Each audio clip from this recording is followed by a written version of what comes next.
नमस्ते दोस्तों, GS classes में आपका स्वागत है। दोस्तों, सहायक लोक स्वच्छता एवं अवशिष्ट प्रबंधन पदाधिकारी के लिए आज हम लोग सेकेंड पेपर के अंतर्गत पुनर्चक्रण प्रतीक, प्लास्टिक पुनर्चक्रण प्रतीक एवं प्लास्टिक अवशिष्ट प्रबंधन अधिनियम 2022 से संबंधित महत्वपूर्ण प्रश्नों को देखेंगे। यह आपके परीक्षा के लिए काफ़ी उपयोगी सिद्ध होगा। दोस्तों, अगर वीडियो आप लोग को पसंद आ रहा हो तो कृपया इसे शेयर ज़रूर करें, साथ ही लाइक एवं कमेंट भी करें। और जो साथी अभी तक चैनल को सब्सक्राइब नहीं किए हैं, कृपया चैनल को सब्सक्राइब करें। तो आज हम लोग देखते हैं मॉडल सेट संख्या 27 को, जो प्लास्टिक रिसाइकलिंग से संबंधित है।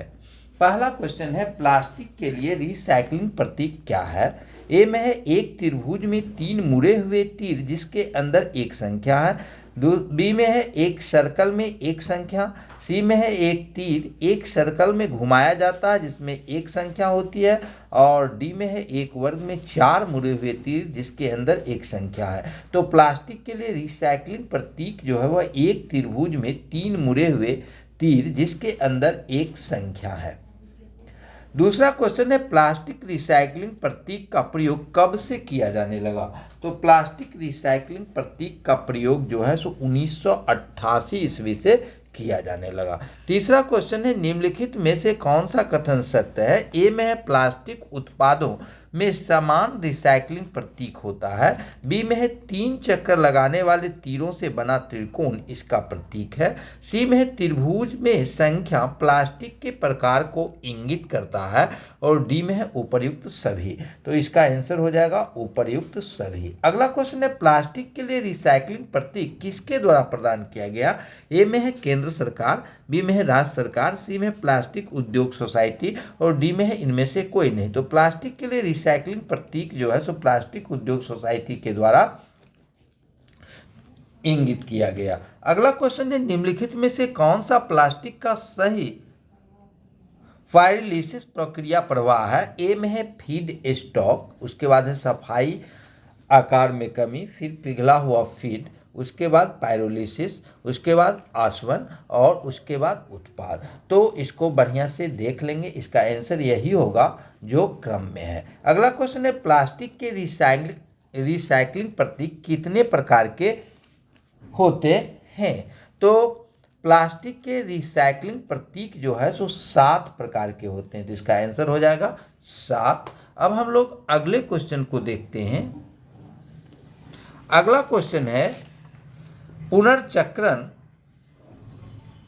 के मूल प्रतीक में कितने तीरों का प्रयोग किया जाता है? यानी कि पुनर्चक्रण के प्रतीक के रूप में कितने तीर का प्रयोग किया जाता है? तो इसमें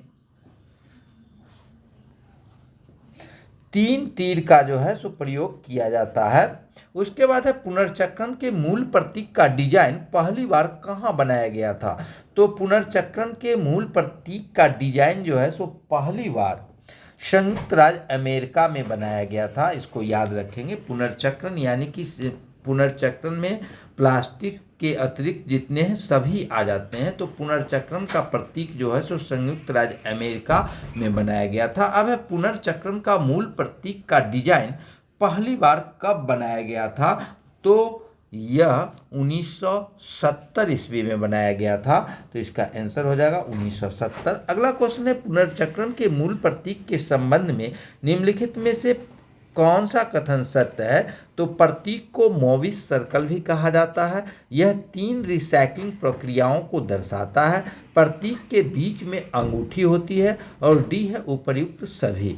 तो पुनर्चक्रण के मूल प्रतीक के संबंध में ये सभी कथन सही हैं, इसलिए इसका विकल्प हो जाएगा डी। अगला क्वेश्चन है, पुनर्चक्रण के प्रतीक निम्नलिखित में से क्या दर्शाता है? ए में है कचरे का संग्रह, बी में है रिसाइकलिंग प्लांट में उपचार, सी में है नए उत्पाद की बिक्री और डी में है उपर्युक्त सभी। तो इसका भी आंसर हो जाएगा उपर्युक्त सभी। अगला क्वेश्चन है पुनर्चक्रण प्रतीक में अवस्थित अंगूठी से तात्पर्य है उत्पाद का पुनर्नवीनीकरण किया जा सकता है, बी में है उत्पाद का पुनर्नवीनीकरण नहीं किया जा सकता है, सी में है सीधे बेचा जा सकता है और डी में है इनमें से कोई नहीं। तो इसका आंसर ए होगा उत्पाद का पुनर्नवीनीकरण किया जा सकता है। अब अगला क्वेश्चन है भारत में लगभग कितना प्लास्टिक अपशिष्ट सालाना उत्पन्न करता है। तो भारत में लगभग 9.46 मिलियन टन प्लास्टिक का उत्पादन सालाना होता है। तो इसका आंसर हो जाएगा ए 9.46 मिलियन टन। अगला क्वेश्चन है मेरा केंद्रीय प्रदूषण नियंत्रण बोर्ड के अनुसार भारत में प्रतिदिन लगभग कितना प्लास्टिक अपशिष्ट उत्पन्न होता है। तो केंद्रीय प्रदूषण नियंत्रण बोर्ड के अनुसार भारत में लगभग 26,000 टन, इसको याद रखेंगे, भारत में लगभग 26,000 टन प्लास्टिक अपशिष्ट उत्पन्न होता है। अगला क्वेश्चन है भारत में उत्पादित समस्त प्लास्टिक का पैकेजिंग में कितना प्रतिशत प्रयोग किया जाता है। तो जितना प्लास्टिक उत्पादित होता है उसमें से लगभग 43% का प्रयोग जो है पैकेजिंग के लिए किया जाता है। अगला क्वेश्चन अब है प्लास्टिक अपशिष्ट प्रबंधन संशोधन नियम 2021 के संबंध में निम्नलिखित में से कौन सा कथन सत्य है। ए में है 1 जुलाई 2022 से सिंगल यूज प्लास्टिक का निर्माण, आयात, स्टॉकिंग, वितरण, बिक्री पर प्रतिबंध रहेगा। बी में है प्लास्टिक बैग की अनुमत मोटाई जो वर्तमान में 50 माइक्रोन है जिसे 31 दिसंबर 2022 से 120 माइक्रोन तक बढ़ाई जा सकती है। सी में है पर्यावरण संरक्षण अधिनियम 1986 के तहत निर्धारित दंड लगाया जा सकता है और डी में है उपर्युक्त सभी। तो प्लास्टिक अपशिष्ट प्रबंधन संशोधन अधिनियम 2021 के संबंध में ये सभी कथन सही है। अगला क्वेश्चन है प्लास्टिक प्रदूषण को कम करने के लिए निम्नलिखित में से कौन सा उपाय किया जा सकता है। ए में है कपास, खादी बैग और बायोडिग्रेडेबल प्लास्टिक जैसे विकल्प को बढ़ावा देने की जरूरत है।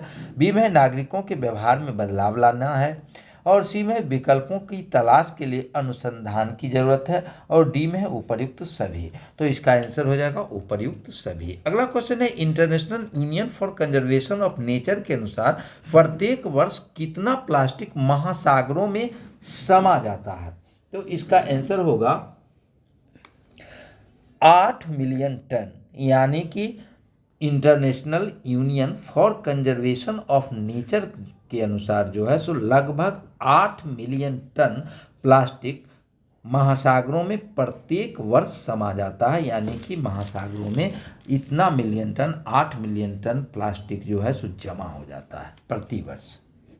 अब अगला क्वेश्चन है प्लास्टिक कचरे से निम्नलिखित में से कौन सी समस्याएं उत्पन्न होती है। ए सीवरों को अवरुद्ध करता है, बी समुद्री जीवन को खतरे में डालती है, सी लैंडफिल या प्राकृतिक वातावरण में निवासियों के लिए जोखिम पैदा करता है और डी में है उपर्युक्त सभी। तो इसका आंसर अगर देखें तो प्लास्टिक कचरे से ये सभी समस्याएं उत्पन्न होती है, इसलिए इसका आंसर हो जाएगा डी। अब अगला क्वेश्चन है केंद्रीय प्रदूषण नियंत्रण बोर्ड का गठन कब किया गया था। तो केंद्रीय प्रदूषण नियंत्रण बोर्ड का गठन 1974 ईस्वी में किया गया था। अब अगला क्वेश्चन है विश्व पर्यावरण दिवस 2018 की मेजबानी किस देश के द्वारा किया गया। तो यह भारत के द्वारा किया गया। अगला क्वेश्चन है ग्लोलीटर पार्टनरशिप प्रोजेक्ट के संबंध में निम्नलिखित में से कौन सा कथन सत्य है। ए में है इसे अंतर्राष्ट्रीय समुद्री संगठन और संयुक्त राष्ट्र संघ एवं कृषि संगठन द्वारा लॉन्च किया गया है। बी में है इसका प्रारंभिक वित्त पोषण नॉर्वे सरकार द्वारा किया गया। सी में है इसका मुख्य उद्देश्य शिपिंग और मत्स्य पालन उद्योग से होने वाले समुद्री प्लास्टिक कचरे को कम करना है और डी में है उपर्युक्त सभी। तो इसका भी आंसर उपर्युक्त सभी हो जाएगा। अगला क्वेश्चन है ग्लोलीटर पार्टनरशिप प्रोजेक्ट में कितने देश सम्मिलित किए गए हैं। तो ग्लोलीटर पार्टनरशिप प्रोजेक्ट में 30 देश सम्मिलित किए गए हैं। अब अगला क्वेश्चन है सर्वाधिक जैव विविधता पाई जाती है। यह आपको फर्स्ट पेपर में भी पूछ सकता है और सेकंड पेपर में भी पूछ सकता है। तो सर्वाधिक जैव विविधता जो है सो शांत घाटी में पाई जाती है। अगला क्वेश्चन है ग्रीन हाउस गैसों की संकल्पना की थी। यह भी आपको पेपर 1 और पेपर 2 दोनों में पूछा जा सकता है। ग्रीन हाउस गैसों की संकल्पना जो है सो जोसेफ फोरियर ने की थी। तो इसका आंसर हो जाएगा सी। तो इस तरह आपका ये 27वां मॉडल सेट था। इसी प्रकार जो है सो प्रत्येक दिन मॉडल सेट दिया जा रहा है और आप लोग क्वेश्चन एक जगह करते जाए, जिससे जो है सो आपको रिवीजन करने में मदद मिलेगी और आपके सिलेबस के अनुरूप क्वेश्चन तैयार किया जा रहा है। तो आप लोग वीडियो को शेयर जरूर करेंगे, साथ ही लाइक एवं कमेंट करेंगे। धन्यवाद।